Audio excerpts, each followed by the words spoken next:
Good evening and thanks for joining us. I'm Valerie Cavazos. After days stranded at sea, some passengers on the Carnival ship Triumph are at home in a warm bed tonight for the first time. The cruise ship pulled into a port Thursday and people began sharing the disgusting details about what happened on that stranded ship. Details now leading to lawsuits. One Tucson woman was on that ship. She sat down with 9 on Your Side's Alexis Fernandez to explain how her first cruise vacation started out exciting but ended up horrific. We went just to relax, have a good time. It was supposed to be an enjoyable 4-day Carnival cruise to Mexico for Dawn Moeni and her friend Robin. We did get to Cozumel and it was very beautiful. But on day 4, Sunday, as they were heading home, everything changed. We were awakened by the captain calling out for the AFA team. Girlfriend of mine, or my friend, opened up the door and saw smoke and the firefighters running down the hall. She got a little nervous. Moeni and her friend were on deck 1 and decided to go upstairs to see what was going on. And saw all the smoke coming out of the tail of the ship. A lot of chaos, a lot of people running around, a little nervous.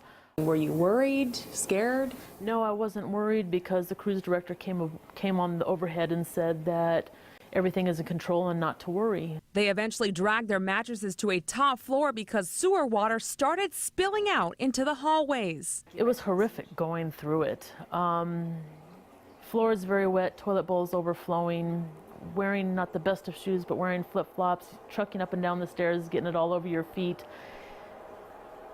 It was miserable.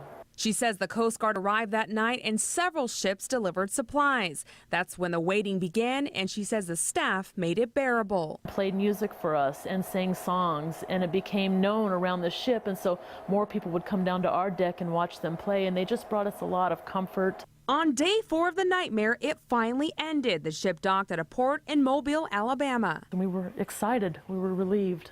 A nightmare vacation finally over. What are your thoughts on taking a cruise in the future? I'll let somebody else take my place. I'm okay. I don't need to go on another cruise. Carnival has offered to give each passenger $500 and a full refund for the trip. The company is also offering a free cruise, but Maheny tells us she has no plans to use it. Oh, that's certainly understandable. Sure. Well, we know that several people have already filed lawsuits against the ship. Is she considering that? Well, we did ask her that, and there is definitely already one lawsuit that we know of in Texas. We asked her whether or not she's considering to sue. She said no, because the ship probably couldn't have done anything differently given the situation. Okay, thanks, Alexis. Well, here in